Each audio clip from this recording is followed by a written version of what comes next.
Vamos a revisar este fragmento recuperado. Entonces, repito, si bien en Heráclito seguimos moviéndonos con en esta idea con respecto a que se busca un elemento, una sustancia material que lo conforma todo, una sustancia subyacente, o como vimos la sesión pasada, arjé, este principio subyacente a toda la realidad que la conforma, pero que subyace porque no cambia a pesar del cambio, el concepto, la propuesta de Heráclito también ya podemos irla considerando que se está distanciando un poco de los tres primeros filósofos de la naturaleza, tales Anaximandro y Anaxímenes, porque su propuesta, los conceptos que va a ir manejando, ya podemos interpretarlos no únicamente como arjé, como este principio subyacente o substancia subyacente, o physis,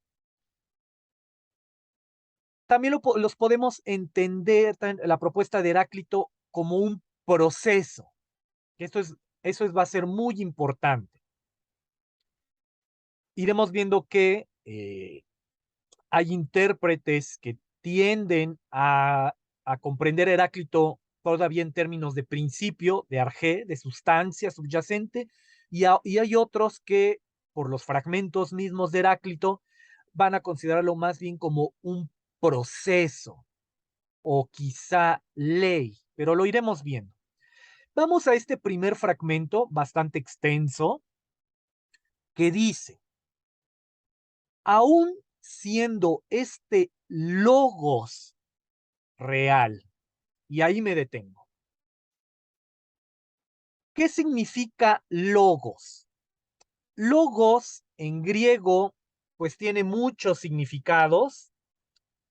Logos podemos entenderlo como palabra, discurso, razón, relación,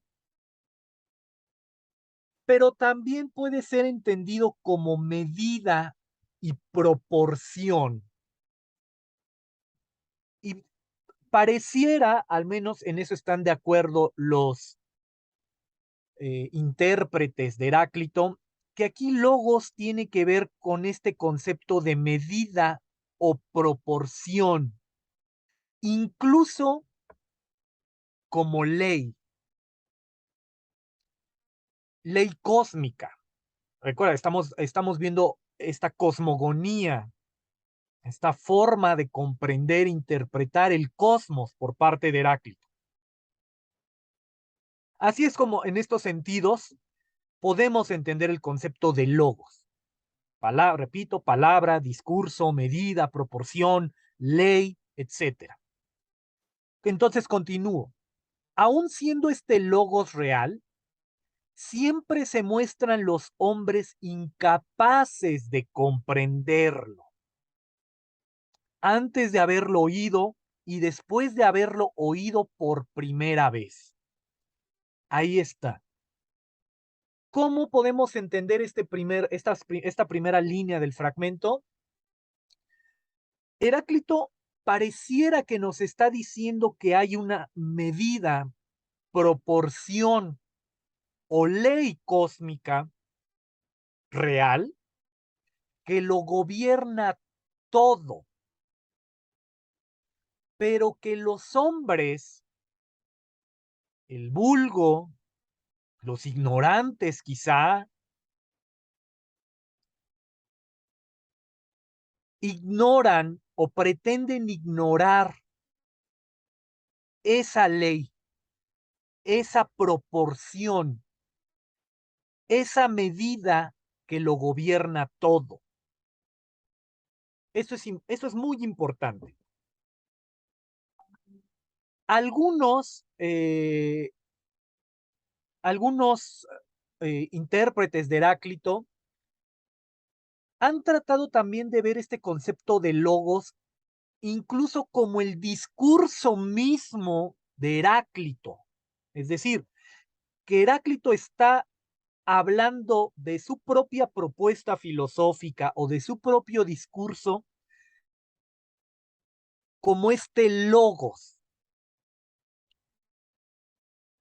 Es decir, que Heráclito, quizá un poco pretenciosamente, había visto ya esta medida que gobierna todo, esta ley cósmica que gobierna todo, que la había comprendido y que ese logos real es el propio discurso de Heráclito, que no era comprendido o no quería ser comprendido por el vulgo, por los ignorantes. Es decir, algunos intérpretes lo han considerado así. Te planteo las dos cuestiones. Yo me quedaría más con la primera interpretación, este logos como una ley cósmica, que efectivamente Heráclito ya había visto, comprendido, y que a través de su propuesta trataba de exponer a los hombres. La segunda interpretación me parece un tanto cuanto pretenciosa, si así fuese, por parte de Heráclito, pero repito, el gran problema de Heráclito fue, y por lo que fue nombrado, el oscuro. Sus fragmentos, lo que sabemos de él, tiene muchísima oscuridad y en ese sentido hay muchas exégesis, muchas interpretaciones sobre sus fragmentos. Trataré de ir mostrando las principales que Rodolfo Mondolfo expone en su libro, en una investigación abrumadora sobre los fragmentos de Heráclito, que te invito a revisar el texto completo que les mandé en PDF, es muy interesante. Entonces continúo con este primer fragmento. Pues a pesar de que todo sucede conforme a este logos, en ese sentido, pareciera más que logos, este concepto de logos encaja más con la primera interpretación, como esta medida, esta proporción, esta ley cósmica que lo gobierna todo. Entonces Heráclito dice, pues a pesar de que todo sucede conforme a esta ley, a esta medida, a esta proporción, ellos se asemejan a carentes de experiencia al experimentar palabras y acciones como las que yo expongo, distinguiendo cada cosa de acuerdo con su naturaleza y explicando cómo está. En cambio, a los demás hombres se les escapa cuanto hacen despiertos, al igual que olvidan cuanto hacen dormidos. Primer fragmento de Heráclito. Hay una ley subyacente. En ese sentido, podemos vincular a Heráclito todavía más con Homero, con Hesiodo, que como recordarás, habían visto que hay una ley que efectivamente, que es principio, fundamento, sustrato, que lo gobierna todo. ¿No? En ese sentido lo podemos vincular todavía más que a Tales, Anaximandro, Anaxímenes, con Heráclito, a Homero y a Hesiodo. Y como iremos viendo más adelante en otros fragmentos, esa idea se remarca, este vínculo de que hay una ley, una norma universal, una ley cósmica que todo gobierna. Vamos al fragmento 2, que dice, por eso conviene seguir lo que es general a todos, es decir, lo común. ¿Y qué es eso común, Fernando? Ese logos universal, ese discurso, esa palabra, esa razón universal. Pues lo que es general a todos es lo común. Y aquí está la crítica que está haciendo Heráclito al vulgo, a los ignorantes, a los neófitos. Pero aún siendo este logos, esta razón, esta ley general a todos, los más viven como si tuvieran una inteligencia, ahí también podríamos hablar de un logos propio particular.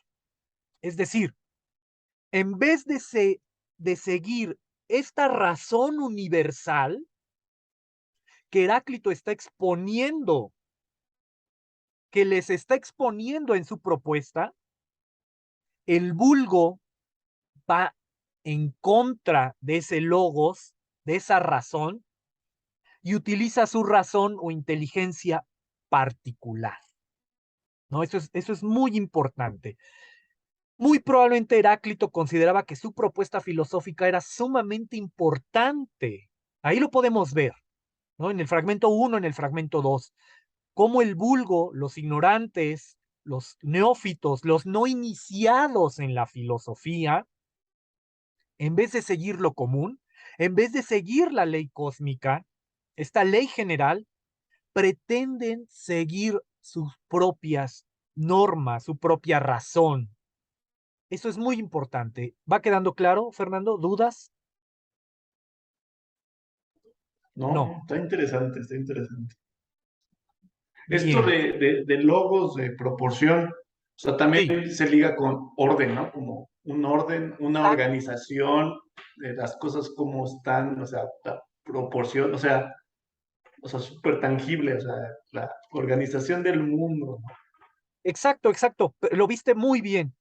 Que eso, como vimos en la primera sesión, eso ya está en Homero y en Hesiodo, que hay un ordenamiento de Ujú. toda la realidad, de todo el cosmos, que eso ya está en Homero, en la Ilíada, en la Odisea, en los poemas homéricos posteriores, ya está en la Teogonía, en los trabajos y los días. Hay Ok, sí. un orden universal, un orden del cosmos. ¿Cuál es la crítica que está haciendo aquí Heráclito al vulgo? Que los ignorantes pretenden ir en contra de ese orden, de esa normatividad universal, de esa ley cósmica, de ese logos, y pretenden seguir sus logos, sus inteligencias, sus razones particulares. Pretenden ir en contra de lo que es común, que es como lo viste tú, ordenamiento. Bien visto, Y Fernando. Ahí, ordenamiento natural, o sea, ligado a la física, sí, o sea, lo claro, natural. claro. Entonces, el ignorante es aquel que no va como con la naturaleza. Exacto, perfecto, bien visto. Lo vamos a ver en los fragmentos más adelante. Sí, Ok, ir ok. en contra de lo natural, ¿no? Que es fuerte esa expresión, que los estoicos, como ya lo veremos, en Epicteto, en Séneca, vivir bien es vivir conforme a lo natural, conforme al orden dado por la naturaleza misma, dada por el cosmos. Por eso cuando veamos a los estoicos toman a Heráclito como maestro de vida. ¿Por qué?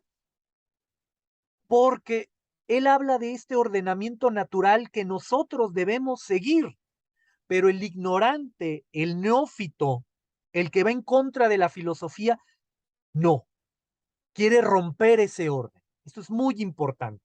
Ok. Bien visto, Fernando. Continúo con los demás fragmentos. Fragmento 8, recuperado de la ética nicomaquea de Aristóteles.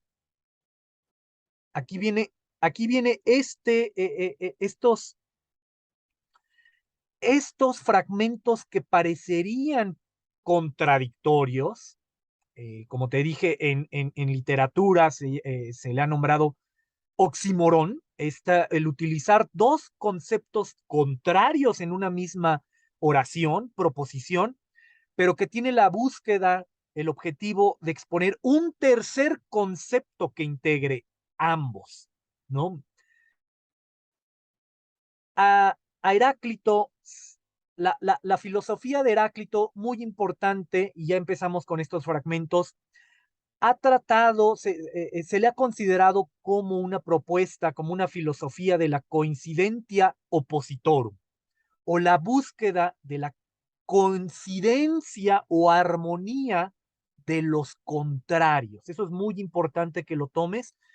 ¿Por qué? Porque lo vamos a contrastar con nuestro siguiente filósofo, que es Parménides de Lea, el filósofo del ser, el primer metafísico como tal, porque estudia el concepto de ser, pero en Heráclito lo que se busca es esta armonía de los contrarios, de la coincidentia oppositorum. Y en este fragmento número 8, se ve, lo que se opone es concorde, y de los discordantes se forma la más bella armonía, y todo se engendra, concepto importante en Heráclito, por la discordia. Muy, muy importante. Esta idea de la oposición, repito, esta propuesta filosófica, estas primeras propuestas de la historia del pensamiento. Recordemos, Heráclito no tenía ningún tipo de herramienta científica, alguna herramienta tecnológica. Todas estas inferencias solo le fueron dadas a través de la observación y el razonamiento únicamente. ¿Qué significa esta coincidentia oppositorum, o esta armonía de los opuestos, o la coincidencia de los opuestos? Heráclito observaba que aquí lo voy a ir ligando con los filósofos que ya habíamos visto, con Tales, con Anaximandro, con Anaxímenes. Heráclito observaba cómo del día se pasaba la noche y de la noche al día. Es decir, para que haya vida, existencia, armonía en la naturaleza, es necesario de esos dos opuestos. Trata de imaginar un mundo donde no hubiese noche. Los animales no dormirían, no podríamos dormir si hubiera luz todo el día, ¿no? Y si un mundo, una realidad donde no hubiera día, todo el tiempo fuese de noche, las plantas no crecerían, por ejemplo, no podrían nutrirse. Es decir, no habría esa armonía. Esa es la oposición de la que está hablando Heráclito, que lo menciona en fragmentos posteriores. Ya profundizaremos, ya vamos hacia ellos. Él veía, por ejemplo, que aquí, Tales, Anaxímenes, cómo lo húmedo pasaba a lo seco, y lo seco volvía a ser húmedo, porque esos opuestos se necesitan. Y en un fragmento posterior ya lo veremos, cómo el macho y la hembra se necesitan para que haya vida. Estos opuestos no pueden vivir sin el otro, porque si no, no habría vida, la vida dejaría de existir. Es esa, vuelvo a los fragmentos, es esta cita, fragmento 8, repito, lo que se opone es concorde, el día, la noche, lo húmedo, lo seco, el macho, la hembra, y de los discordantes se forma la más bella armonía, y todo se engendra por la discordia. Esta discordia, ¿no? Recuerda, siglo sexto antes de nuestra era, esta discordia entre la noche y el día, la discordia entre lo húmedo, lo seco, la discordia entre el macho y la hembra, genera vida, genera existencia. Sin esos opuestos no habría nada. ¿Sí va quedando claro, Fernando? Sí, y me super viajé a Hegel, o sea, también de los opuestos y que no se separan, o sea, no son dos cosas, sino la reconciliación con la tercera parte de la dialéctica, ¿no? De la síntesis, de la negación, y que así se engendran, que así sucede, y que los conceptos no son conceptos en sí, sino necesitan la relación con algo más, ¿no? Con su opuesto. es lo que les da la esencia. Está súper, súper padre, no, o sea, no sabe. Cuando lo leí, como que lo pasé de, no profundicé en este fragmento y sí está súper interesante ese punto de, o sea, esto sí se podría decir que es metafísico, ¿no? Porque es el ser de, o sea, no lo dice, pero es el ser de las cosas necesita otro ser para que le dé sentido al ser, ¿no? O sea, la oposición. Sí, claro, claro. Es, Heráclito es hegeliano, bueno, no, más bien Hegel es heraclíteo. Y es sí, efectivamente, si quieres darle esta lectura de la clásica interpretación de Fichte sobre Hegel, esta tesis, antítesis, y de esta emana una síntesis, sí, por supuesto, hay eso en Heráclito. Estos fragmentos de la coincidentia oppositorum, la coincidencia o armonía de los opuestos, de los contrarios, sí es bastante hegeliana, o al menos así se le puede dar esa lectura, por supuesto. Hay eso, ya podemos ver esa propuesta, esos tres momentos dialécticos, ya los podemos ver en Heráclito. Y esta cita, este fragmento, el 8, se confirma en el fragmento 9a, que dice, Heráclito reprocha al poeta que dijo, ojalá se extinguiera la discordia de entre los dioses y los hombres. ¿Por qué? Porque, ¿qué diría Heráclito? Si se acaba esta discordia, deja de existir, dejaría no habría vida, no habría existencia, no habría cambio. Muy importante. Y continúa en ese mismo fragmento, el 9a. Pues no habría armonía si no hubiese agudo y grave, ni animales si no hubiera hembra y macho que están en oposición mutua. Ahí está, esto se confirma, ¿no? Esto de agudo y grave, por supuesto lo podemos pensar en la música, ¿no? Si no hubiese sonidos agudos, sonidos graves, pues no habría música, no tendríamos la posibilidad de generar la música, ¿no? Por eso es tan fundamental. El siguiente fragmento confirma lo anterior, el fragmento 10. Conexiones, enteros y no enteros, convergente, divergente, consonante, disonante, de todos uno y de uno todos. Nuevamente, esta idea de que los opuestos se necesitan para que haya vida, existencia.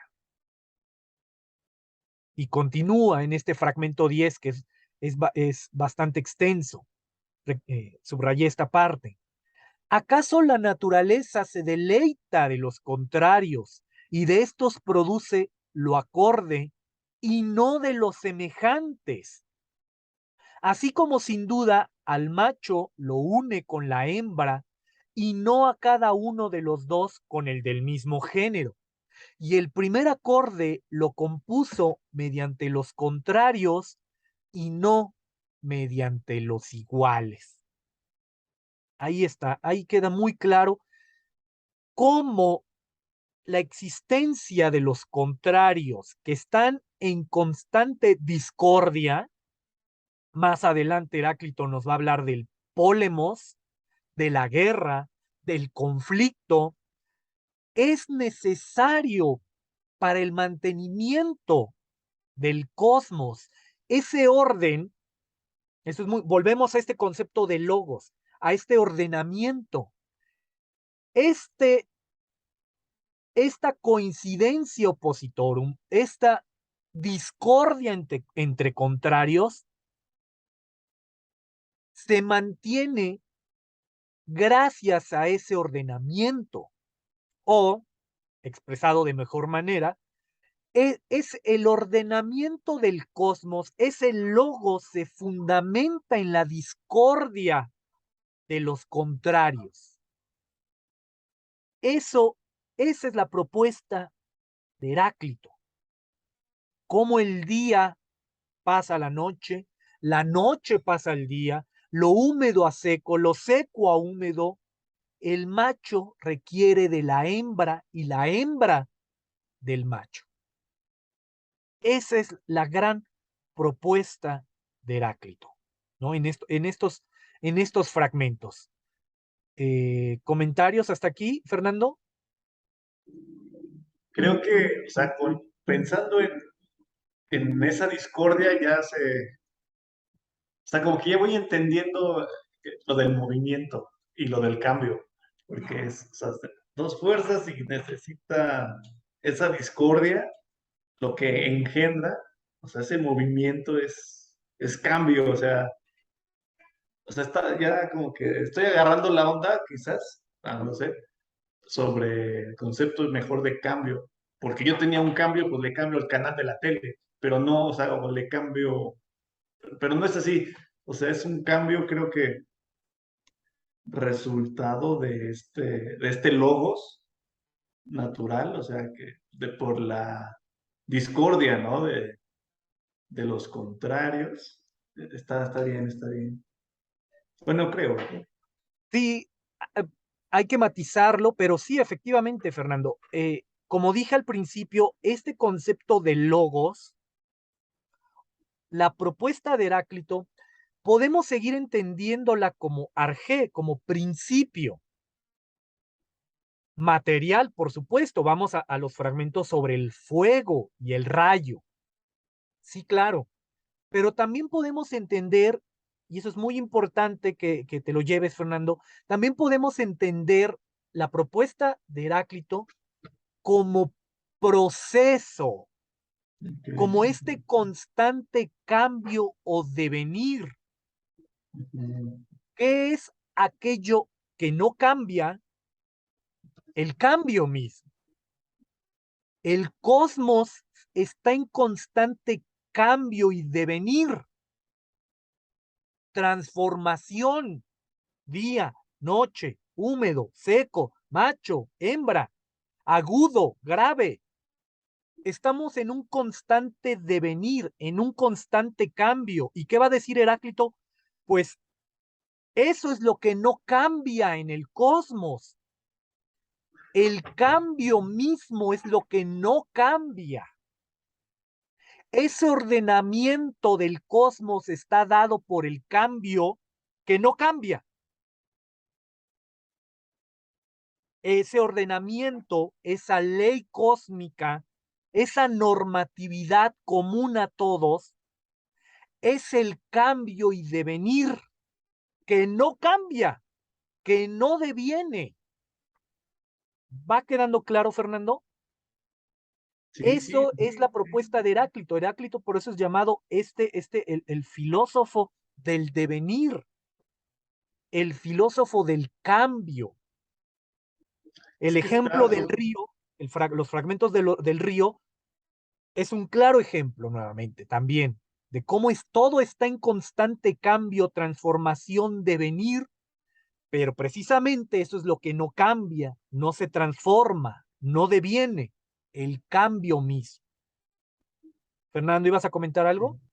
sí que, o sea, sí, o sea, sí está maquinando aquí la cabeza porque, o sea, entendiendo el cambio como logos, como principio, como proceso, como AG, está, es que es como un verbo, o sea, porque ahorita te iba a decir algo sobre estos opuestos y te iba a decir, pero bueno, regresando a la clase que nos diste de medievales, está raro que Dios haya hecho de la nada al hombre, o sea, no hubo discordia, pero ahorita que con tu explicación de proceso, de verbo, de ejecución, digo, chin, ya tiene sentido que el verbo, ¿no? O sea, lo primero fue el verbo, o sea, verbo como acción en lugar de sustancia o de cosa, el arjé es proceso, o sea, eso está súper intenso. Sí, te repito, hay que contrastar esos dos conceptos en la filosofía de Heráclito, ya sea como arjé, principio Ujú. material, o como proceso. como cambio. Vamos a llegar ya al concepto de fuego, que pareciera que este concepto de fuego y rayo integra ambos.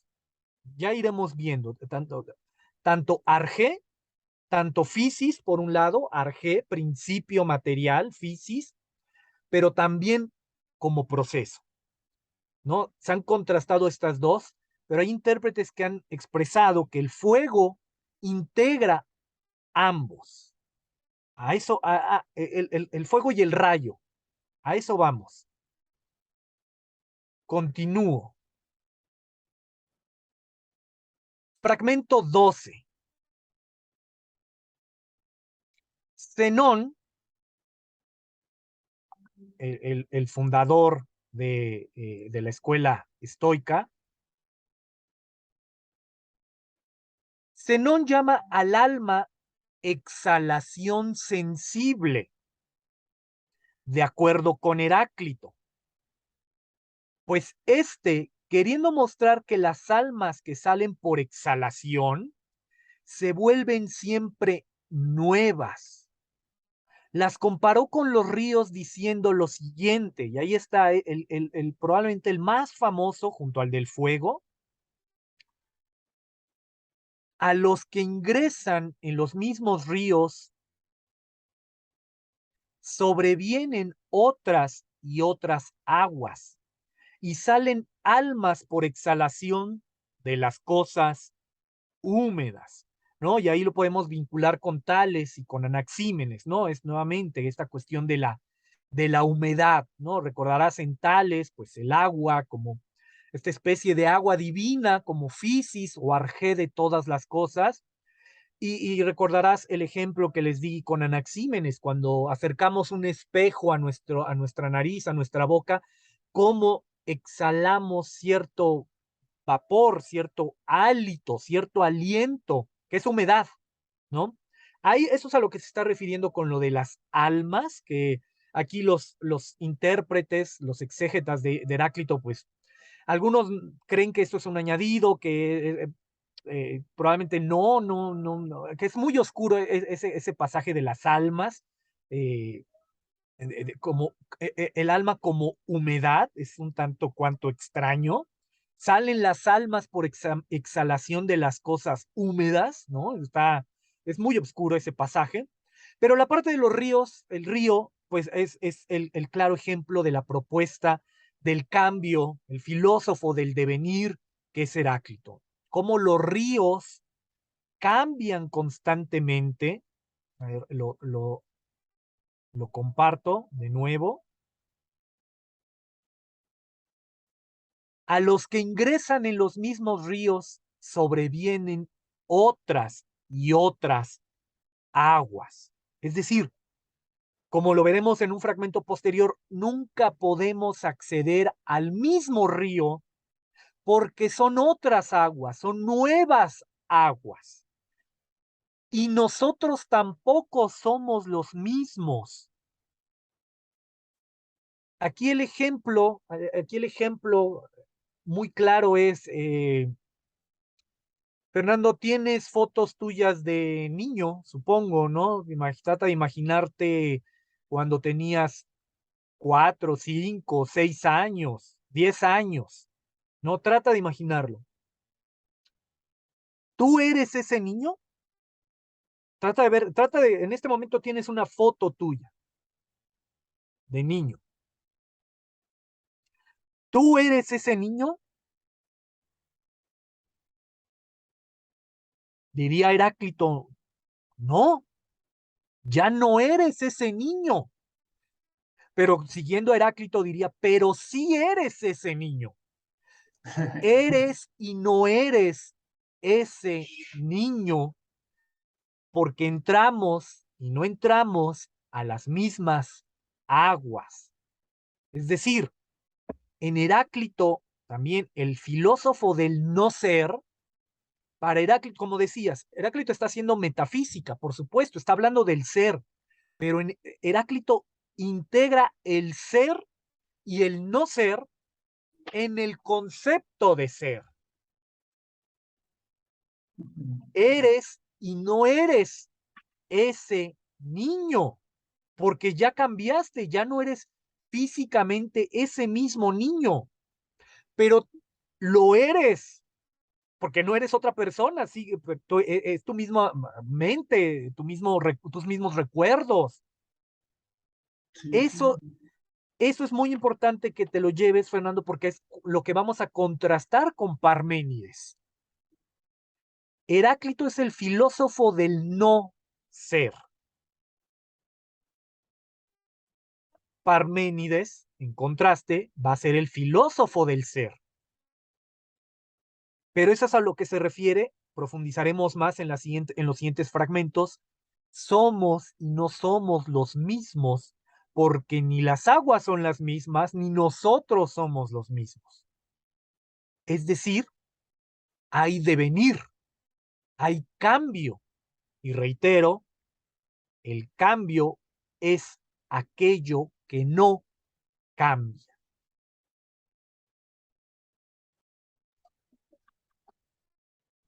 Bien, vamos al siguiente fragmento.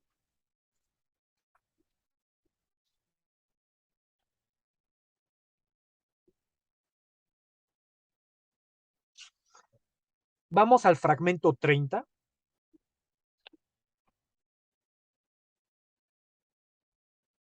Aquí entramos al concepto de fuego de Heráclito. Esta es probablemente después de la de los ríos, también una de las citas más conocidas de Heráclito, que dice, este cosmos, uno mismo para todos los seres, no lo hizo ninguno de los dioses ni de los hombres, sino que siempre ha sido, es y será fuego eternamente viviente que se enciende según medidas y se apaga según medidas. ¿No? Ahí está este pasaje fundamental en Heráclito. Primero entonces nos está diciendo que esta realidad en la que nos encontramos es es única para todos los seres. Y aquí lo podemos vincular con los fragmentos 1 y 2. Este logos que es real también es común a todos. Ahí está como lo podemos vincular a los fragmentos 1 y 2. Y continúa. Muy fuerte. No lo hizo ninguno de los dioses. Muy, muy fuerte afirmación. Recordarás que en la primera sesión les comenté, pues, es que se había llegado a considerar que la filosofía surgía como reacción a la religión, ¿no? ¿No es cierto? Espero que lo recuerdes. Yo traté de matizar esa afirmación, no. Puede ser que sí, es decir, hay historiadores de la filosofía que estarían de acuerdo en que la filosofía surge, tiene su génesis como reacción a la religión, a una búsqueda racional, a una explicación racional de lo real, no una respuesta mítica de lo real. Yo les había planteado que hay una continuidad entre Homero y Hesiodo y estos primeros filósofos presocráticos o filósofos de la naturaleza o físicos, como los llama Aristóteles. Aquí Heráclito, lo que nos narran las fuentes, al parecer Heráclito era muy crítico de la religión de su época y efectivamente esto se ve muy claro en este fragmento. Este cosmos, que es uno para todos, no ha sido creado por ninguno de los dioses y ninguno de los hombres. Y aquí viene la parte fundamental de este fragmento, sino que siempre ha sido. Es decir, el cosmos, el universo, la totalidad de lo real, para Heráclito, es eterna. No tiene principio ni tendrá final, sino que siempre ha sido, repito, es y será, y aquí viene el concepto, fuego eternamente viviente que se enciende según medidas y se apaga según medidas. Nuevamente, lo vinculamos con el primer fragmento. Este logos entendido como, te dije, discurso, palabra, razón, pero también medida y proporción. Ahí está. Este concepto de fuego, el fuego, Mondolfo lo expone, lo integra tanto el arjé, que habíamos visto en Tales, Anaximandro, Anaxímenes, el agua, el apeiron, el hálito divino, es decir, este arjé o principio subyacente, y este proceso. El fuego, como nosotros lo concebimos, claro, Heráclito también habla de una especie de fuego divino, no únicamente el fuego material, pero que es material, es un arjé material, es un principio material, por supuesto, que estaría representado en este fuego eternamente viviente, que se apaga según medidas, lo que implica nuevamente, se prende según medidas y se apaga según medidas, lo que implica como habías visto, ordenamiento.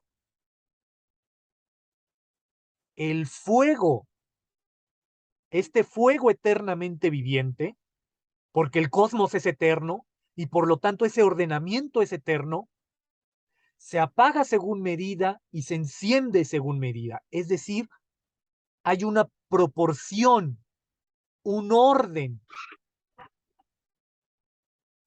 El fuego, repito, integra el arjé, esta substancia subyacente que lo conforma todo, y también integra esta idea del cambio y del devenir.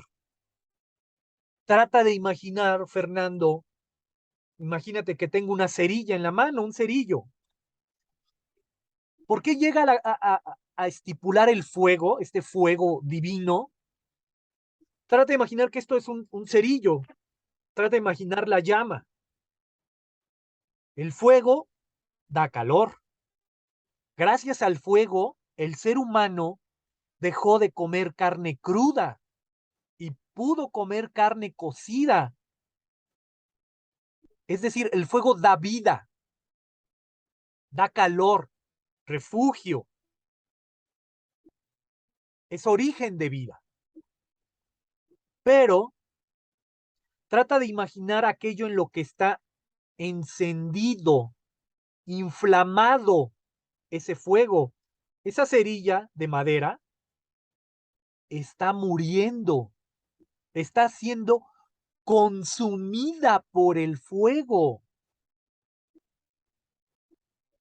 Entre más vivo, inflamado, encendido se encuentra ese fuego, más está muriendo la madera en la que está inflamado, en la que está encendido.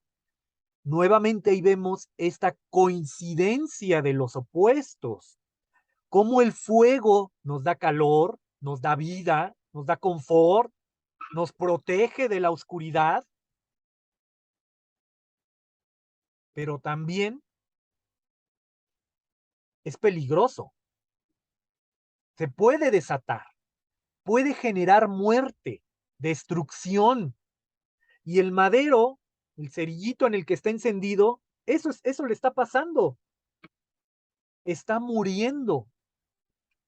Ahí nuevamente el concepto de fuego No solo integra esta idea de logos, no solo integra esta idea de arjé, no solo integra esta idea de proceso del devenir, sino también integra la idea de Heráclito de la coincidencia de los opuestos. El fuego da vida, pero también puede ofrecer destrucción. ¿Va quedando claro, Fernando? ¿Dudas? ¿Algo que quieras agregar? No, está súper hermoso eso. Es, pero bueno, entonces el fuego es como la sustancia, o sea, todos tenemos fuego, o sea, todos somos fuego.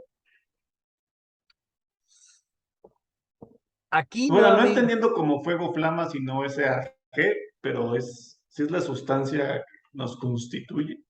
O nosotros somos parte del fuego.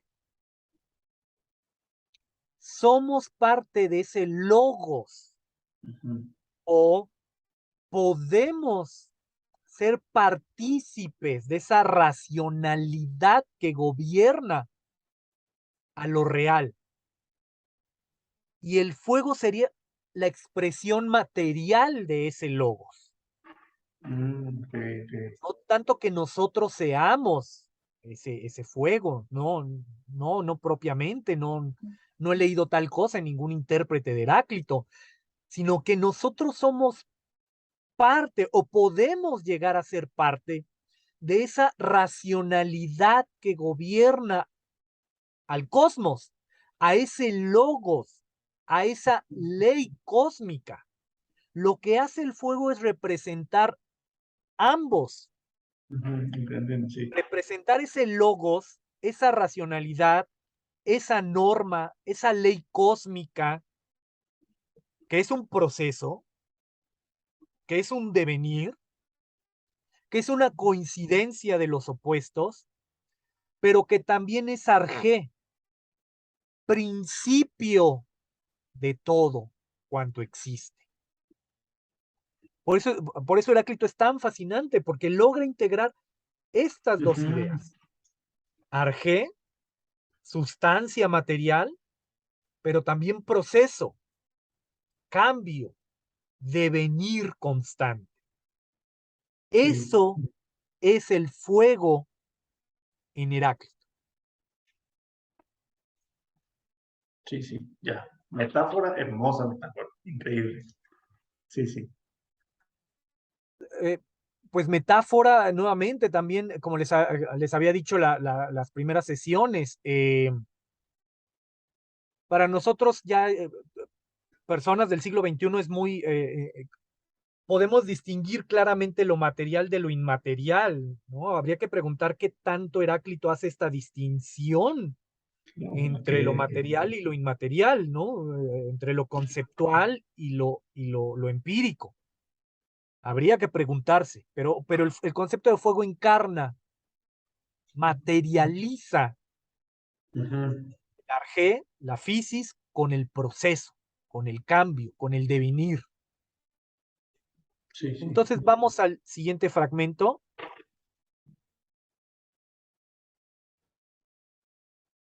Fragmento 41. Dice Heráclito. Una sola cosa es lo sabio, conocer la razón por la cual todas las cosas son gobernadas por medio de todas.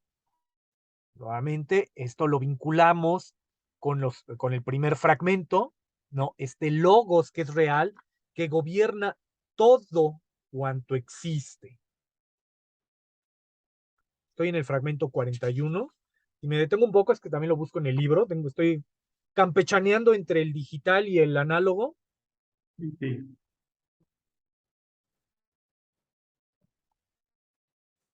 Vamos al fragmento 49A.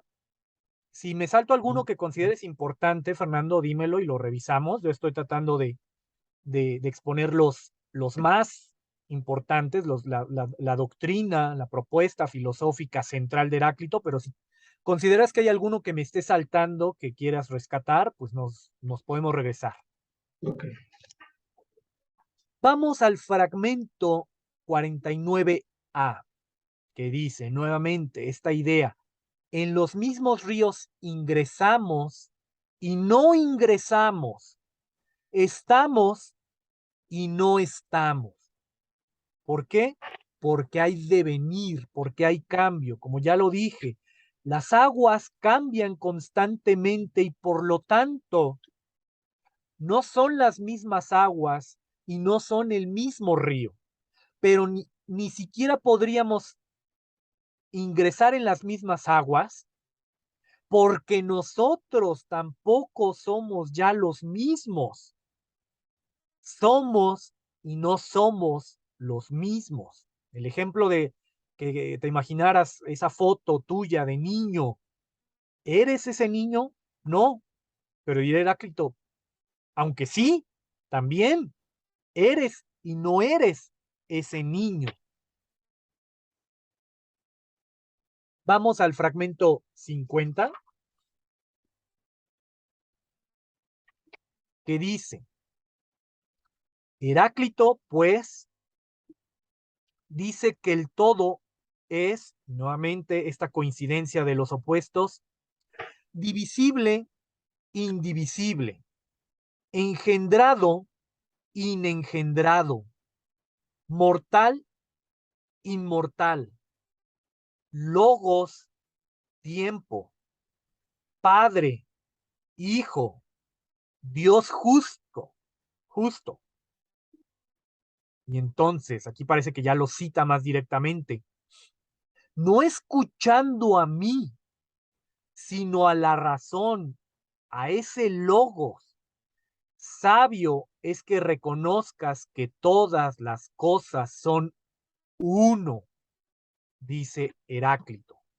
No, nuevamente aquí pareciera que Heráclito sí consideraba, y muchos intérpretes estarían de acuerdo, que Heráclito consideraba que su propuesta filosófica era sumamente importante, relevante para la comprensión del cosmos, ¿no? ¿Qué es lo que está afirmando? ¿Qué es lo que parece que está afirmando en este fragmento? No me escuchen a mí. Yo no soy, yo no soy el que está emitiendo este discurso, sino escuchen a esa ley cósmica, a esa normatividad general, a ese logos que es uno para todos. Nuevamente, todo pareciera que todos estos fragmentos nos remiten a ese primer fragmento, al fragmento uno, que es fundamental. No me escuchen a mí, escuchen a logos, a la razón, al discurso, a la palabra, a la ley cósmica, a la normatividad general. ¿Y qué debes de escuchar? Que todas las cosas son uno. ¿Qué uno? Ese fuego eternamente viviente que no se apaga, que se apaga y se prende según medida. Ese uno, que es ese logo universal, esa ley cósmica que lo gobierna todo. ¿Sí va quedando claro, Fernando? Sí, sí. Eso es lo que está proponiendo Heráclito.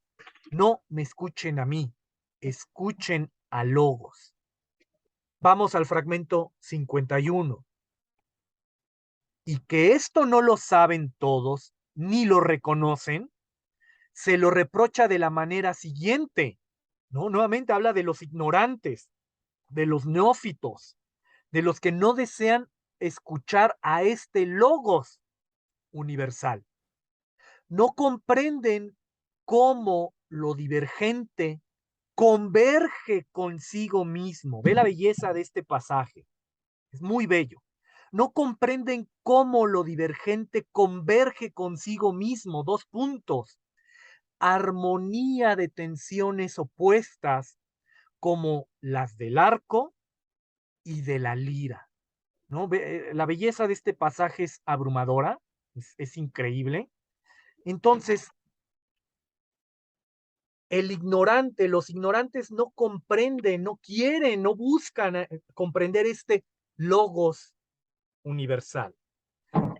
¿Y en qué consiste la propuesta de este logos? ¿En qué se fundamenta? En lo divergente convergente. Divergente convergente. Y entonces hace nos muestra una imagen muy bella, que espero que quede muy comprendida. Quizá la podríamos pasar como muy rápido. Ah, sí, el arco y la lira, claro, claro.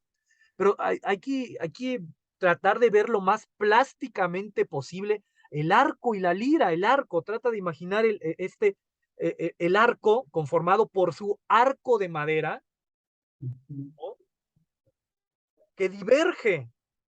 Este arco, no sé cómo ponerlo en la pantalla, este arco, la madera de la que está conformado, tiende hacia afuera, diverge, pero el hilo, ese hilo que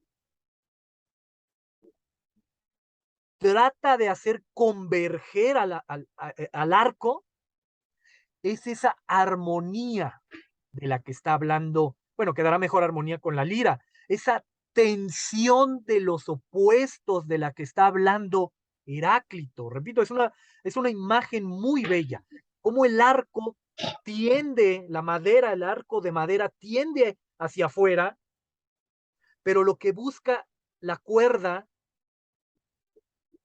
es converger en esa tensión de los opuestos.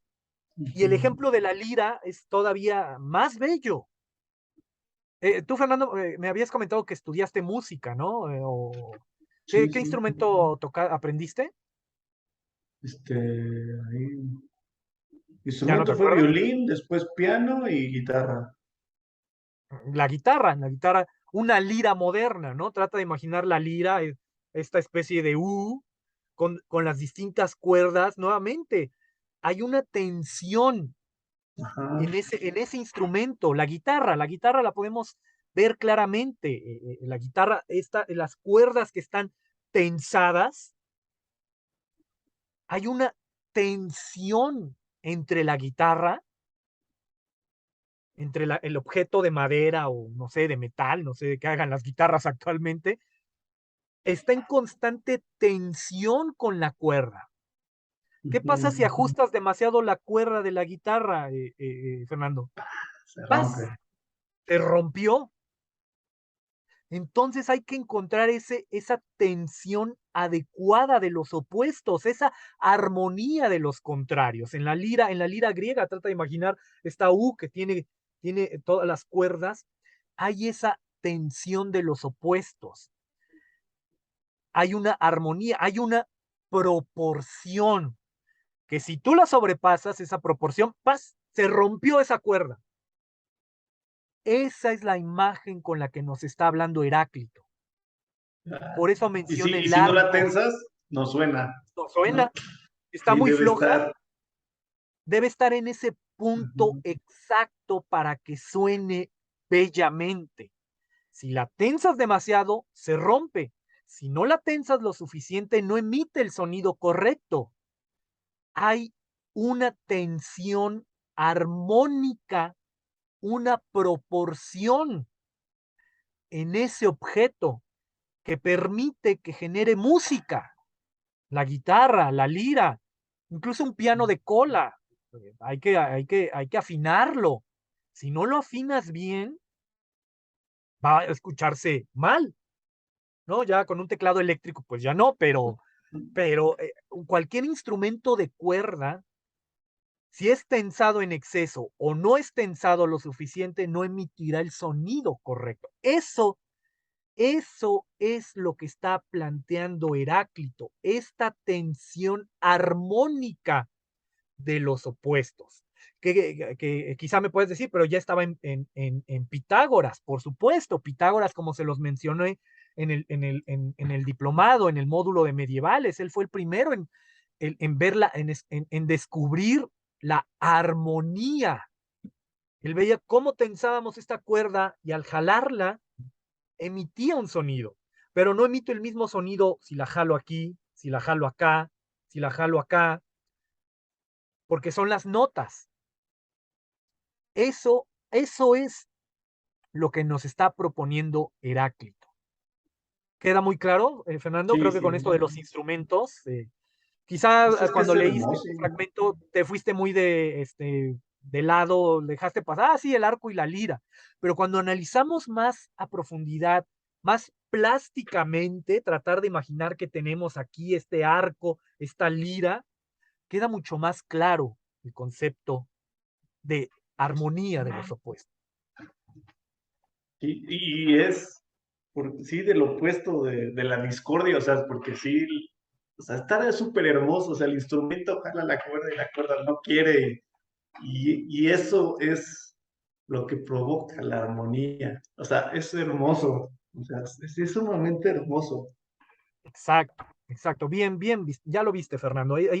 Heráclito, el oscuro, también, si esta cita efectivamente la escribió como nosotros la tenemos, el problema son los doxógrafos, los que transcribieron, etcétera. Pero si la escribió así como nosotros la recuperamos, pues es muy bella, muy metafórica, muy poética, ¿no? Y a veces uno se va muy de largo estas imágenes del arco y la lira, pero sí hay que analizarlo a profundidad porque demuestra claramente la armonía, la tensión armónica de los opuestos, que en el siguiente fragmento es donde va a arrojar un concepto, una idea muy interesante.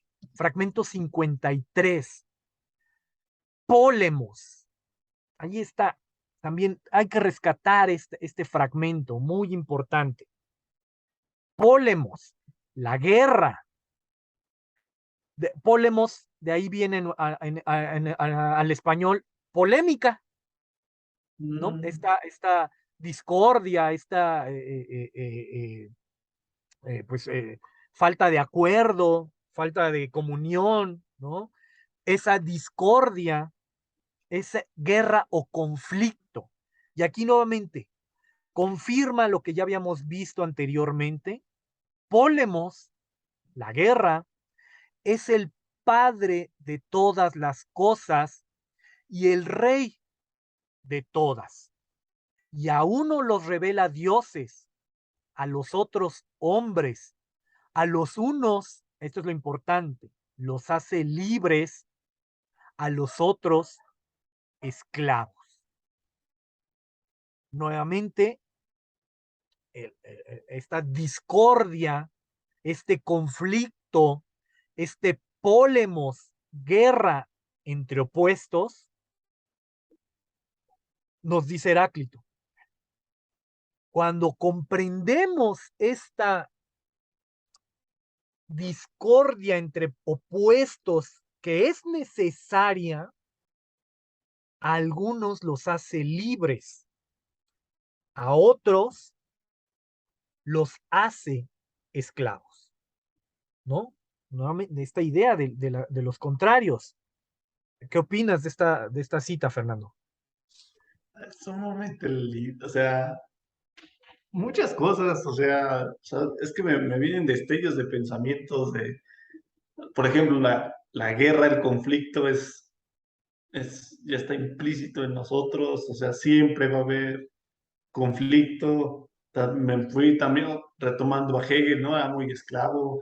Ahorita que estamos viendo Marx, ¿no? Del proletariado y el burgués, o sea, siempre hay esas tensiones y el hecho de, ahorita quizás el discurso de todos felices o que todos estemos de acuerdo, que todos, Sí. complacer a todos es contra la fisis, ¿no? Contra lo natural, quizás, digo, no lo sé, está súper padre bueno, y también ver guerra no solo como matar, ¿no? Ajá, O claro. sea, sí es más sutil, bueno, no sé.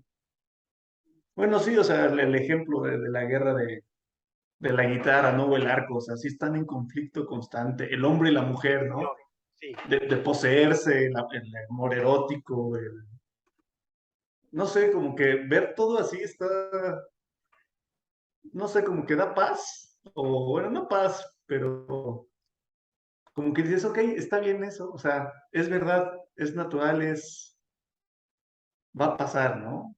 Pero en muchos sentidos, o sea, esto podemos aplicarlo a relaciones humanas, al arte, al, o sea, lo que hablamos de lo sublime y lo bello, quizás lo sublime es esto, la guerra, o sea, lo que da miedo, la guerra, lo tenso, así, ¿no? Lo discorde, que es lo que veíamos en las pinturas, ¿no? Del infierno, de la guerra. Y lo sublime quizás es nada más, una parte quizás nada más, superflua, banal, diría Heráclito, de los que no reconocen a logos, ¿no? O de los quizás ignorantes. O sea, está súper padre esto, o sea, sí, sí, sí me hace sacar varias chispas de pensamientos, de ideas. Sí, sí, claro, sí. Digo, ya lo estás tratando de ver de una manera como más estética, pero sí, sí, claro, este conflicto pues siempre va a ser sublime, ¿no? Inmenso, gigante, por supuesto. Pero el concepto de polemos es lo que está tratando de hablar, esta discordia entre los opuestos no, no va a acabar, no, nunca va a cambiar. Y eso es lo que no cambia. Nuevamente, reiterar, el filósofo del devenir, todo cambia, todo deviene, todo se transforma, todo se mantiene en discordia entre opuestos, pero eso es lo que se mantiene, lo que subyace a todo cambio, a toda transformación, a todo devenir, a toda discordia, esa armonía de los opuestos. Sí, sí. Bien, vamos al siguiente fragmento. Fragmento 59. Y aquí está. En el tornillo del apretador, ¿no? Aquí, aquí por supuesto hace referencia a un taladro, obviamente. Aunque uno imagina que los taladros son una invención moderna, no, ya el concepto de taladro ya existía desde el antiguo Egipto, ¿no? Y ese aparato ya es al que está haciendo referencia aquí Heráclito con el concepto de tornillo. En el tornillo del apretador, el camino recto y el curvo es uno solo y el mismo. La rotación del instrumento llamado caracol en el tornillo del apretador es recta y curva, pues se mueve conjuntamente hacia arriba y en círculo. Aquí eh, literal, hay que imaginarnos un tornillo siendo apretado siendo ajustado por un taladro. Literal, esa es la imagen que nos está arrojando aquí Heráclito. Repito, nosotros nos imaginamos un taladro eléctrico, un taladro inalámbrico, ¿no? De esos que ya solo usan pila, que es muy moderno, claro, pero el taladro existe ya desde la antigüedad, ya en el antiguo Egipto ya tenían esta idea del tornillo y del taladro. Es lo que nos está diciendo. Trata de imaginar el tornillo, no tengo ningún tornillo a la mano, pero ¿ves el arado? No sé cómo llamarlo, Sí, que la va cuerda que le dicen, ¿no? Sí. ¿Cómo? Cuerda que le dicen, cuerda fina o cuerda gruesa, lo que Ya, sí. nos Esa, no sé, provee. el surco que tiene el tornillo, no sé cómo llamarlo, pues es curvo, ¿no? Va rodeando todo el Ujú. tornillo, pero para que entre, para que encaje, se atornille, tiene que ser recto, ¿no? Si pudiésemos trata de imaginar, si pudiésemos sacar ese surco del tornillo, irlo desenvolviendo, así que es recto. Eso es lo que nos está diciendo Heráclito. El camino recto y el curvo es uno solo y el mismo. Nuevamente, como estos contrarios no son tan contrarios, sino que se encuentran en una armonía. Y en ese sentido, son uno solo y el mismo. Esa es la idea que nos está arrojando aquí Heráclito. El llamado caracol, ¿no? Esta cosa que gira, el surco que gira, es recta y curva. Tratemos de imaginar si lo pudiéramos sacar, es curvo, perdón, es recto, pero lo vemos curvo en el tornillo. Pues se mueve conjuntamente hacia arriba, o hacia abajo, o hacia enfrente, hacia donde lo queramos atornillar, y en círculo, ¿no? Aquí nuevamente esta idea de cómo los opuestos coinciden y son uno y el mismo. Y lo confirma el fragmento 60. El camino hacia arriba y hacia abajo es uno solo y el mismo, ¿no? Aquí como el arriba y abajo.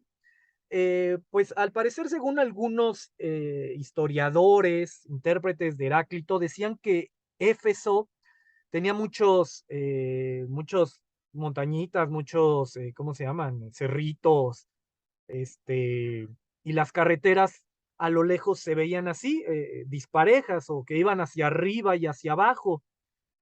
Y por eso hace esta referencia, el camino que Heráclito veía, que si a lo lejos parecían totalmente diferentes, que uno iba hacia arriba y otro abajo, nos dicen el camino hacia arriba y hacia abajo son uno solo y el mismo, ¿no? Viendo su pueblito, Éfeso, que era pues, literal de cerritos, ¿no? Dirás, ay, qué dolor de cabeza transitar, pero es lo que él veía. Es, a pesar de que uno va arriba, otro va abajo, nuevamente arriba, va abajo, son uno solo y el mismo. Como el ejemplo del tornillo. Esta línea curva es recta y es una y la misma. Nuevamente en esta coincidencia de los opuestos. Vamos al siguiente fragmento. No sé si quieras añadir algo, Fernando, No, no. ¿no? Vamos a los fragmentos del 64 al 66 que se han recuperado en un solo párrafo, recuperado por Hipólito, este doxógrafo, que dice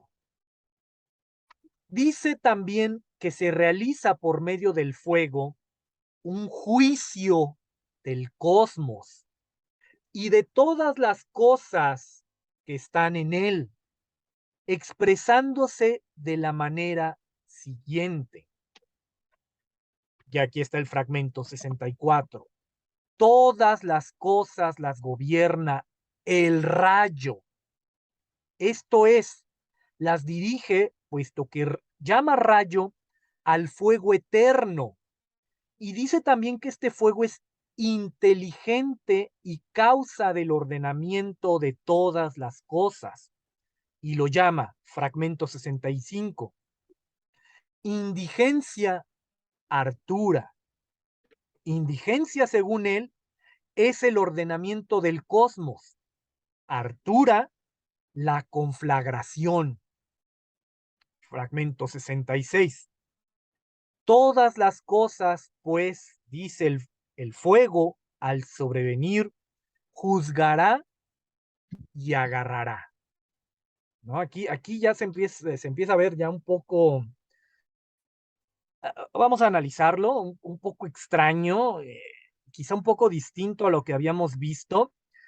Entonces, fragmento 64. Todas las cosas las gobierna el rayo. Aquí, esto es muy importante. Recordarás que Zeus, si recuerdas un poco de la mitología, ¿cuál era el arma que siempre traía Zeus? Rayos. El rayo, exacto. En griego, keraunos.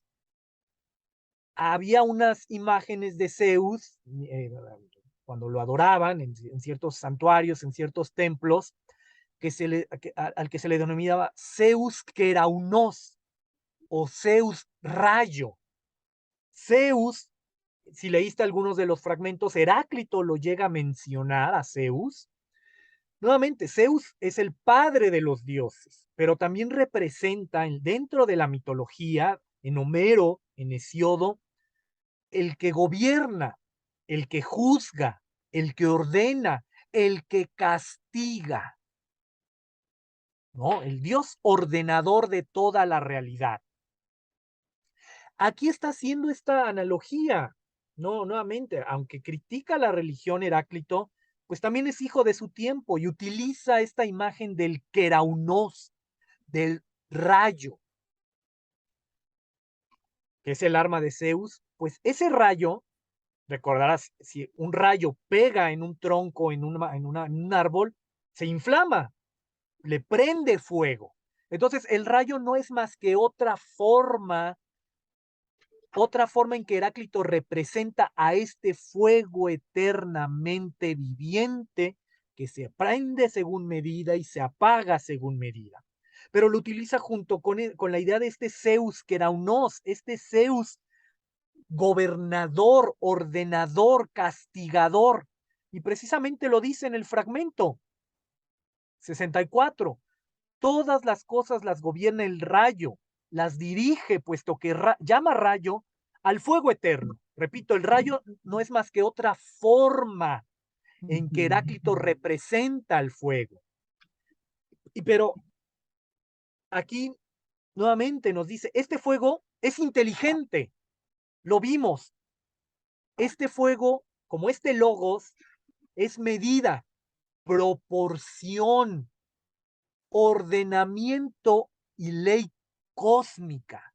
A eso es a lo que se refiere. Este fuego es inteligente y causa del ordenamiento de todas las cosas, ¿no? Y ahí está la clara referencia al famoso fragmento fuego eternamente viviente que se apaga según medida y se prende según medida.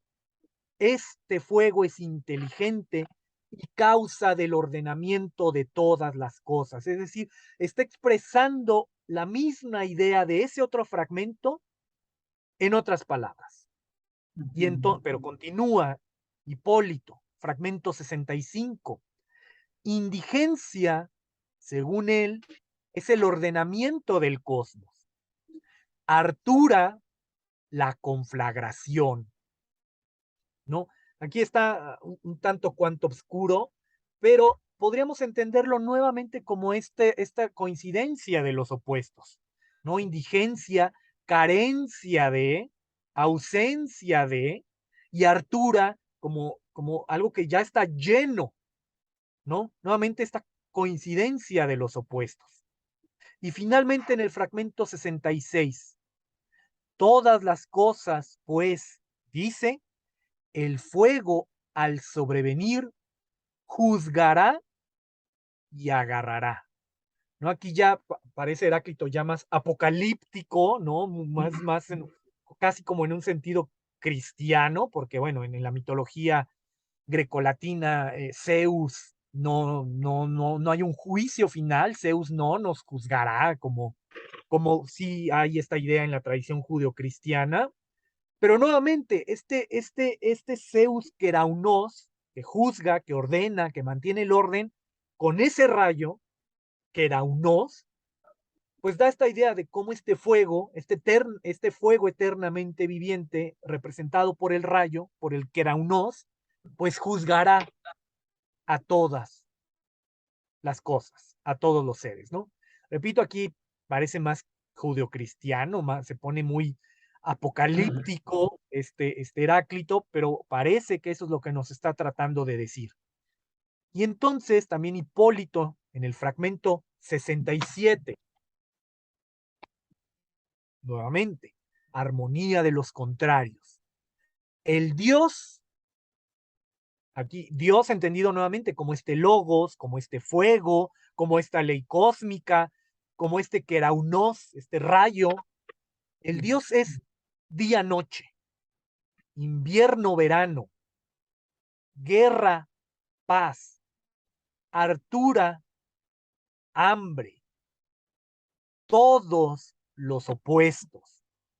Esta inteligencia toma formas mudables, así como el fuego, cuando se mezcla con aromas, se denomina según el gusto de cada uno de ellos.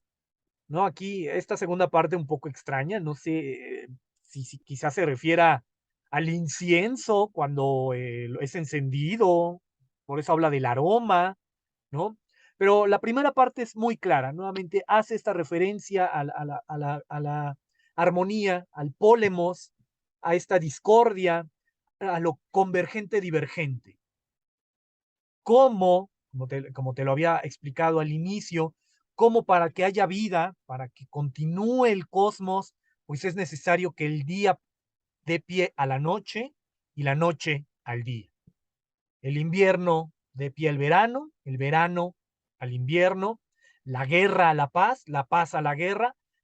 Y esto lo podemos, el siguiente, el de hartura, hambre, pues lo podemos vincular, por supuesto, con el fragmento 65, lo de indigencia y hartura. Aquí habla de hartura, al estar lleno, con el hambre. Todos los opuestos, ¿no? Este fuego eternamente viviente representaría los opuestos, esa armonía de los contrarios. ¿Dudas hasta aquí, Fernando? Cuando dice que la inteligencia toma formas mudables, eso no entendí. O sea, toma forma, ya no sé qué entender con forma después de Aristóteles. O sea, la inteligencia toma formas mudables, no. No sé qué imaginarme con eso. Aquí no, recuerda, esto es prearistotélico, no es el nous Ujú. aristotélico, no. Recuerda, cuando hablamos de el logos como discurso, palabra, razón, aquí Ujú. podemos entenderlo, si quieres cambiar la inteligencia, esta racionalidad de lo real, esta razón que lo gobierna todo, toma formas mudables, es decir, toma formas, maneras, si Materiales. quieres, Ok. maneras que cambian. ¿Cuáles? Día, noche, invierno, verano, Ah, ok, guerra, ok. paz, hartura, hambre. Esos opuestos. Eso es a Sí, lo sí, que se está refiriendo. Aquí inteligencia como esta razón, esta sí, sí. racionalidad de lo real que gobierna todo, que toma formas mudables, día, Sí, noche, mudable cambia, o sea, cambia. como el río es mudable, o sea, ya entendí ya. Las aguas de ese río no son las mismas aguas, por lo tanto no podemos entrar porque tampoco Ujú. nosotros somos los mismos. Es Sí, decir, o sea, el mudable lo podrás usar, o cambiante, ¿no? cambiante, Ok, exacto, sí, sí. como Es que devenir. me fui con lo de mudanza, o sea, de trasladar. Pues mudanza tiene ese sentido, trasladar, cambiar de lugar, Ok, transformar, ¿no? es Tiene ese verdad, sentido, por es verdad. supuesto, también, Sí, pero se refiere a estos sí, opuestos que están constantemente en pólemos, en ujú, conflicto, pero debajo de ese conflicto subyace la armonía, porque son necesarios ambos opuestos para el mantenimiento del orden, de la armonía de todo el cosmos. de acuerdo. ¿Sí? ¿Ya más claro, Fernando? Sí, sí, gracias. ¿Alguna otra duda? No, ahorita no. No. Bien, vamos al siguiente fragmento. Fragmento 76. Vive el fuego, la muerte de la tierra, y el aire vive la muerte del fuego. El agua vive la muerte del aire, la tierra, la del agua. ¿No? Aquí están los cuatro elementos que se consideraban en la antigüedad que conformaban todo, los cuatro elementos materiales, pero entonces nuevamente nos está diciendo cómo cada elemento se transforma o muere por el opuesto, ¿no? Como el fuego dejaría de existir por el agua o por el aire, ¿no? La tierra con el agua, etcétera. Eso es precisamente lo que nos está diciendo. Vive el fuego la muerte de la tierra, porque el fuego consume la tierra. El aire vive la muerte del fuego, ¿no? El aire puede apagar el fuego. El agua vive la muerte del aire, ¿no? Nuevamente este cambio de lo húmedo a lo seco, de lo seco a lo húmedo, y la tierra vive la muerte del agua, ¿no? Cómo la tierra puede ganarle espacio al agua, ¿no? Nuevamente, esta coincidencia de los opuestos que permiten, que posibilitan este ordenamiento del mundo, de la realidad. Vamos al siguiente fragmento, que este es de Orígenes de Alejandría, en su diálogo de contra Celso, que de hecho cuando lleguemos con los apologistas cristianos de los siglos II y III, vamos a ver ese diálogo. Y entonces Orígenes nos dice que rescata de Heráclito. Es preciso saber que la guerra es común a todos los seres, ¿no? Nuevamente nos remite a este fragmento del Pólemos.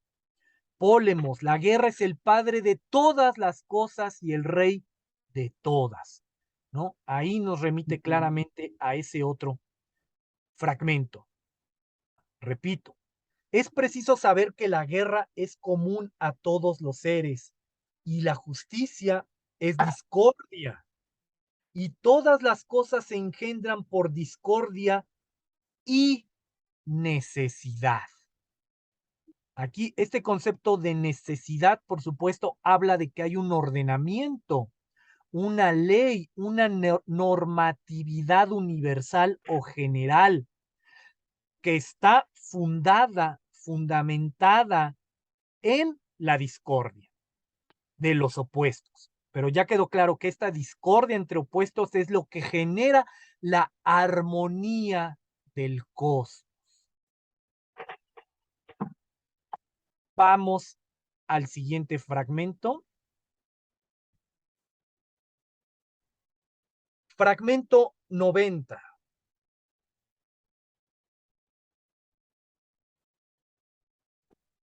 Del fuego son cambio todas las cosas y el fuego es cambio de todas.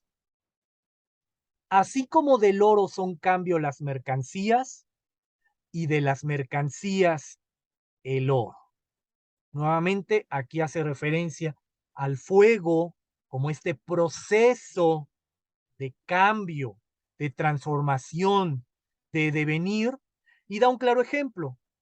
Un objeto, un producto, una mercancía, la cambiamos, la permutamos por oro, y ese oro, a su vez, lo cambiamos por otra mercancía. ¿No? Nuevamente, ahí está Heráclito, por supuesto, veía estos comerciantes, ¿no? Que adquirían productos en otros sitios donde y se dirigían a tierras donde no se daba ese producto y pues lo permutaban por oro. Y ese oro nuevamente lo cambiaban, lo transformaban por más mercancías.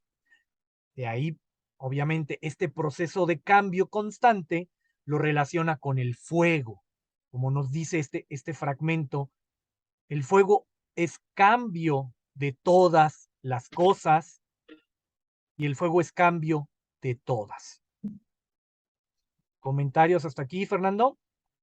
Oh, No. Vamos al fragmento 91, ¿no? Ya probablemente el más famoso en esta formulación que estamos viendo, aunque ya, como viste, varios doxógrafos lo rescatan, redactado de distinta manera. Y entonces nos dice Plutarco, no es posible ingresar dos veces en el mismo río, según Heráclito, ni tocar dos veces una sustancia mortal en el mismo estado, sino que por la vivacidad y rapidez de su cambio, se esparce y de nuevo se recoge. Antes bien, ni de nuevo ni sucesivamente, sino que al mismo tiempo se compone y se disuelve, y viene y se va, ¿no? De forma muy bella, nuevamente hace referencia a esta idea de que del devenir, el cambio constante, de que no podemos ingresar dos veces en el mismo río, porque no son las mismas aguas, pero aquí en esta cita agrega una idea interesante, ni tocar dos veces una sustancia mortal en el mismo estado, ¿no? Aquí, por supuesto, hace referencia a cómo todos los objetos, todas las sustancias cambian constantemente. El ejemplo, nuevamente, la foto tuya de niño, ya no podría, si en algún momento tu madre, Fernando, te tocó de niño, ya no podría volver a tocar a ese mismo niño, porque esa sustancia mortal que eres tú ya cambió, ya devino en el Fernando que eres ahora. A eso es a lo que se refiere. No solo se queda con las aguas que van, que fluyen, ¿no? Que evidentemente no son las mismas aguas, pero va más allá. Toda sustancia mortal. Ya no trata de imaginarte una piedra en un río, la tocas y la vuelves a tocar tiempo después, ya no es la misma roca, porque literalmente el agua la está erosionando, la está desgastando.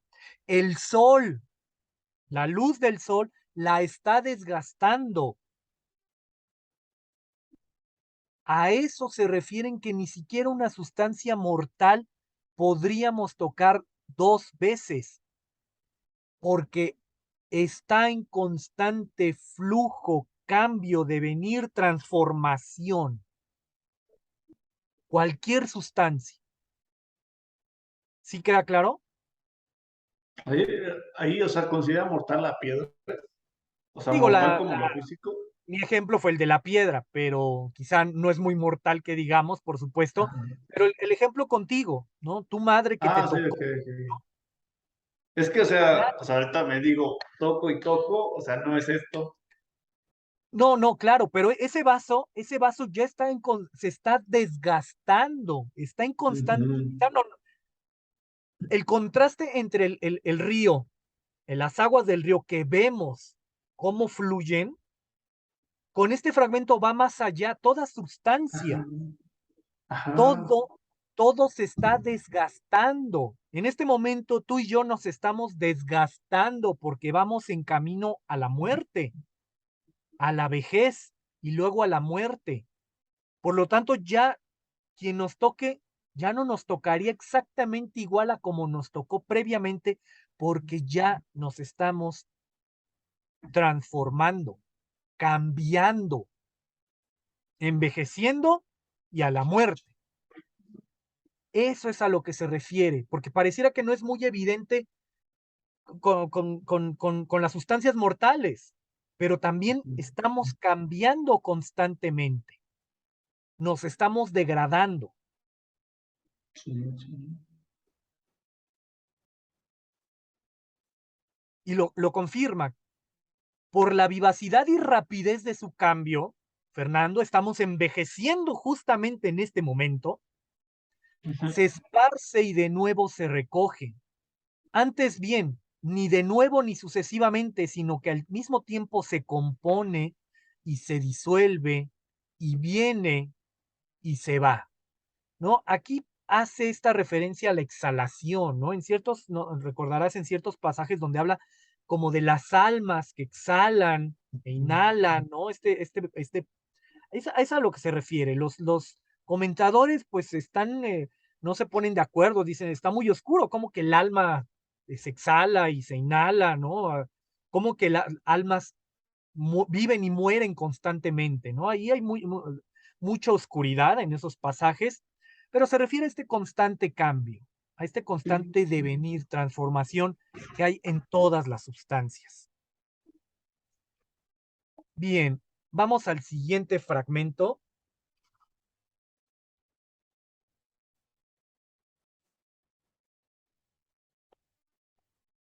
que dice, el Señor, que nuevamente aquí ya parece muy judeocristiano, hablando del Señor, cuyo oráculo está en Delfos, ni dice ni oculta, sino que indica, ¿no? Aquí nuevamente, ¿cómo se ha tratado de interpretar este fragmento? Sí les mencioné alguna vez el oráculo de Delfos, ¿no? Esta famosa pitonisa, estos visionarios que profetizaban el futuro, ¿no? En la isla de me parece que es una isla de Delfos, que era una peregrinación forzada para cualquier griego antiguo. Pues precisamente cuando tú, por ejemplo, Fernando, hacías tu peregrinación a Delfos y le hacías una pregunta, obviamente había que pagar, ¿eh? Por supuesto, no era de a gratis. El templo tenía que mantenerse de algo. Eh, Tú ibas y le hacías una pregunta y el oráculo te respondía de forma también muy ambigua, muy oscura, ¿no? Daba respuestas que daban a la interpretación. ¿Por qué hacían eso pues las pitonisas, estos visionarios, estos profetizadores? Pues para no equivocarse, obviamente, ¿no? Daban sentencias tan ambiguas, tan generales, tan obscuras, que pues que si se equivocaban, podrían apelar a que, es que lo interpretaste mal, significaba esto otro, ¿no? Como los horóscopos Sí, actualmente, ¿no? sí. Son tan ambiguos y generales y aplicables a cualquier persona que cuando lo lees y dices, no, sí, sí, claro, no, esto me pasó, eso me está pasando totalmente, porque es eso, son ambiguos, son tan generales. Eso mismo pasaba con los oráculos, porque pues si se Sí. equivocaban, pues no, es que lo interpretaste mal, obviamente, ¿no? Pero aquí este pasaje se está, Heráclito se está refiriendo a sí mismo, es decir, se ha tratado de interpretar a que se está refiriendo a sí mismo. Por eso era el oscuro, porque él, como dice la cita, el propio Heráclito, como Delfos, como el oráculo de Delfos, ni dice ni oculta, es decir, ni afirma ni niega, sino que únicamente indica. Es decir, así como sus fragmentos llegan a ser muy oscuros, muy ambiguos, se ha tratado de interpretar este fragmento como el Heráclito mismo, como la filosofía de Heráclito mismo, que no afirma ni niega, sino que indica, atisba, propone a través de afirmaciones, a través de algún tipo de afirmación como con oximorón, con antítesis, con opuestos. Ahí está. En este fragmento puedes resumir claramente la propuesta de Heráclito. Ni afirma ni niega, ni dice ni oculta, sino que solo indica, atisba. Por ahí es, ¿no? Te repito, el propio fragmento es un poco oscuro, pero bueno, se ha tratado de interpretar así. Vamos al siguiente fragmento que confirma esta idea. Es común, coincidente, pues, el principio y el fin sobre la circunferencia de un círculo. Que creo, este ejemplo ya también lo había mencionado alguna vez, creo, me parece en el módulo, ¿no? Vemos como el principio de un círculo es su fin. Es decir, los opuestos siempre se encuentran, se tocan. Lo que es divergente finalmente converge en el mismo punto. Esto lo mencioné, me parece, con el texto de Nicolás de Cusa, la docta ignorantia o docta ignorancia, nuevamente, porque en Dios, para el Dios del Cusano, de Nicolás de Cusa, Dios también es coincidente oposituro. Creo que lo mencioné, llegué a mencionarlo llegué a mencionar Heráclito en el módulo de medievales. Nicolás de Cusa retoma este aspecto de Heráclito. En Dios coinciden todos los opuestos. Y el claro ejemplo era el círculo. El círculo representa esta perfección, como todo inicia y termina en el mismo punto. Lo que diverge, converge. Esa es la propuesta de Heráclito, ¿no? Fernando, ¿dudas, comentarios hasta aquí? No. Vamos a... El fragmento 104 también es bastante interesante porque podemos ver cómo hay esta idea de crítica al vulgo, al ignorante, al no iniciado, que dice, ¿cuál es pues la mente y el sentimiento de ellos? Creen en los cantores populares y utilizan por maestra a la muchedumbre, sin saber que los muchos son malos y pocos los buenos, ¿no? Esta idea la vamos a ver en Sócrates, lo vamos a ver en muchas propuestas filosóficas posteriores a Heráclito. Esta idea, recordemos, Heráclito era muy crítico de la religión de su época, aunque utiliza metáforas de la mitología, como este Zeus rayo, pero aquí por supuesto está haciendo referencia a cómo el vulgo, los ignorantes le creen a los, como él llama, cantores populares, a estos como en la Edad Media, rápsodas, a estos bardos que iban cantando, recitando la mitología, y cómo utilizan como guía, pues, la opinión de los ignorantes, de la muchedumbre, olvidando, como dice, que los muchos son malos y pocos los buenos, ¿no? Eso lo vamos a ver con Sócrates claramente. Bien, vamos al siguiente.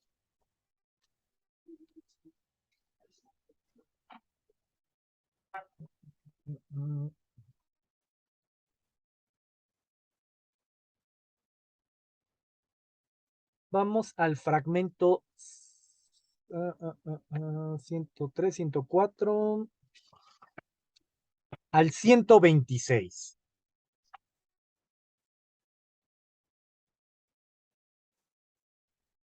Que nuevamente podemos vincular con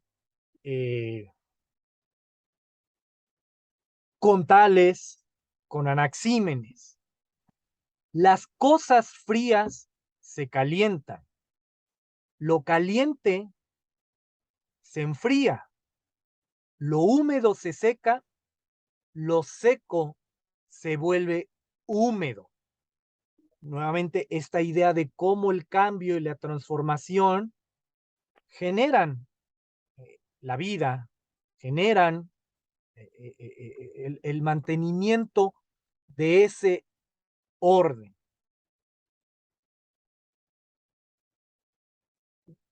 De esa ley cósmica, de ese logos real, de ese fuego eternamente viviente, de ese rayo que lo gobierna todo. A través de los opuestos, a partir del pólemos, pero que subyace ese orden, esa armonía, Ese desorden aparente se fundamenta en ese orden universal. ¿Dudas, comentarios, Fernando? En esta página me Ajá, llamaron la atención sí. el fragmento 115 y 116. El 115 porque habla del alma, Ajá, o sea, o sea, que el logos es propio del alma un logos que se sienta a sí mismo. O sí. sea, o sea, el alma ya es parte del logos de este orden cósmico, pero cuando usa la palabra acrecienta a sí mismo es acrecienta al logos mismo, pero si el Aquí, logos ya es el uno, es todo, ahí es, ahorita lo estoy ya, este, o sea, es que es raro que el logos se acrecienta a sí mismo si el logos en sí era el uno, ¿no? La totalidad. sí.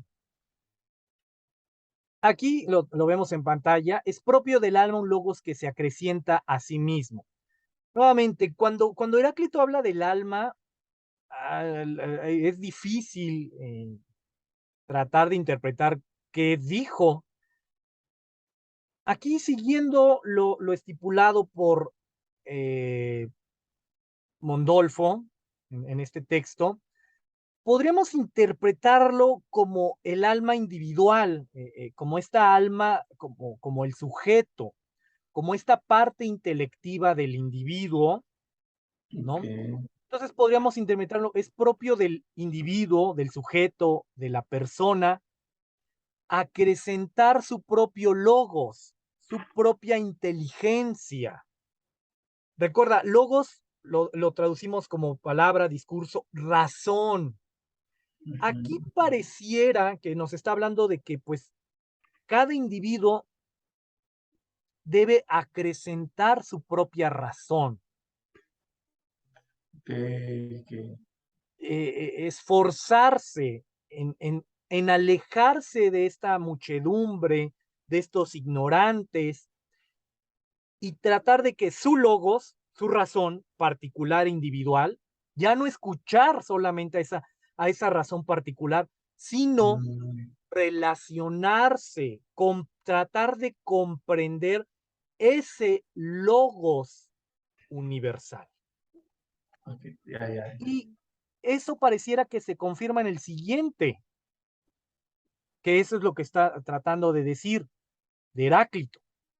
A todos los hombres les está concedido, aquí el famoso aforismo de Delfos, conocerse a sí mismos y ser sabios.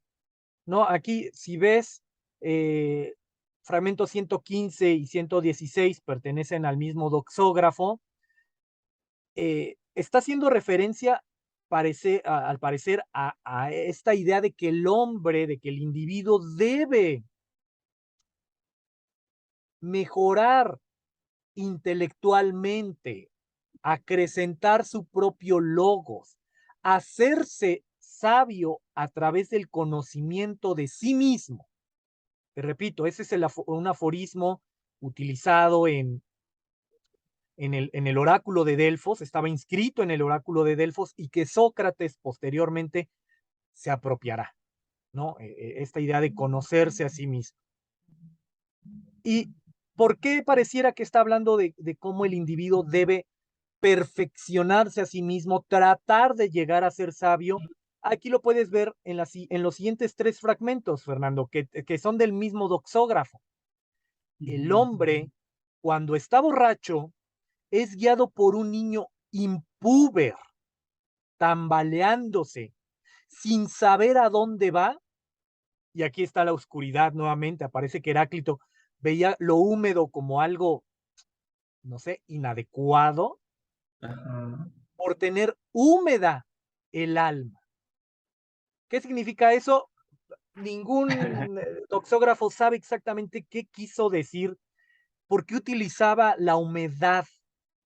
Heráclito. Quizá, si él utilizaba esta idea de fuego como logos, como Mm, racionalidad, como ley cósmica, como principio, como normatividad, como ordenamiento, pues lo opuesto sería lo húmedo, ¿no? Podríamos suponer que lo contrario del fuego, pues es el agua, lo ah, húmedo, y por lo tanto lo húmedo representaría todo lo contrario del fuego, el desorden, la injusticia, la falta de ordenamiento, el desorden, el caos, ¿no?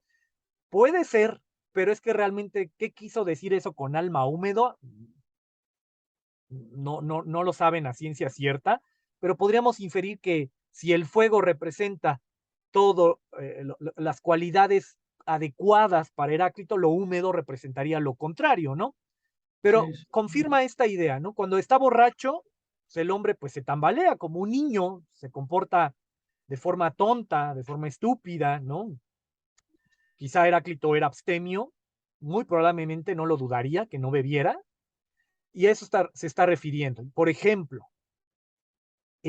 a fragmento 118, donde está haciendo una especie de antropología, ¿no? Está tratando de estudiar al individuo, al hombre. El alma seca es la más sabia y la mejor, ¿no? O sea, ¿no? Vemos cómo lo húmedo para Heráclito pues representa como ciertas cualidades negativas y en cambio el fuego, lo seco, lo que está ausente de humedad, pues representaría lo recto, lo virtuoso, lo adecuado, ¿no? Y ya en este último fragmento, el 119, dijo Heráclito que para el hombre el etos, hábito, índole, es su concepto que vamos a ver en Sócrates, que seguramente ya viste en el diplomado, daimon, que no, esto son ideas muy socráticas, muy de Sócrates, ¿no? Este daimon, demon, demonio, no en el sentido judeocristiano, pero sí como esta especie de conciencia moral o genio divino que siempre lo acompaña. Aquí, por Mm, supuesto, Heráclito, podemos verlo claramente, está haciendo referencia ya a la ética dentro de Heráclito, que también, digamos, yo quise enfocarme, estamos enfocándonos más que nada en esta cuestión metafísica del arjé, del principio, de la fisis, y en el caso de Heráclito, este proceso del devenir, pero aquí, por supuesto, hay una ética, ¿no? El etos, este hábito, este comportamiento moral, es ese genio divino, esa conciencia socrática, ya la veremos con Sócrates. Espero, si no siguen faltando tus compañeros, espero que lleguemos. Ya, esa idea de Daimon ya está en Heráclito, no es socrática. ok. Bien, ¿alguna otra duda, comentario, Fernando? ¿Algún otro No, fragmento que quieras comentar? o sea, estuvo súper intenso esto. Sí, sí, Heráclito es uno de los grandes filósofos presocráticos o filósofos de la naturaleza, aunque pues como viste, si bien utiliza este concepto de fuego, ya no lo utiliza en el mismo sentido que Tales el agua, que Ajá. Anaxímenes el aire, ¿no? Ya los utiliza de forma distinta, ya quizá más cercano, quizá al Apeiron en Aximandro, ¿no? Pero la idea es que este fuego material representa este logos, este arjé, este principio, pero también a este proceso, esta ley cósmica, esta armonía de contrarios, este devenir, es principio, pero también es proceso. Por eso, repito, ya nos estamos distanciando un poco de Tales, de Anaximandro, de Anaxímenes. Ya hay una evolución, ya hay un cambio en la forma en que se está explicando la totalidad de lo real. Ya no es una substancia únicamente, agua, apeiron, hálito, aliento divino, entra el fuego, pero ya no únicamente es principio, arjé, fisis, sino integra también proceso, cambio, devenir, transformación. Lo que hay en común en estos cuatro, tales, Anaximandro, Anaxímenes y Heráclito, es que hay una substancia subyacente a toda la realidad. Ellos veían cómo todo cambia, todo se transforma, pero decían, hay algo que fundamenta, que subyace a todo cuanto existe. Eso es lo que tienen en común, pero espero que vaya quedando claro que ya hay un Sí, sí, cambio en la forma de comprender la realidad. sí, sí, sí. ¿Alguna otra duda, comentario?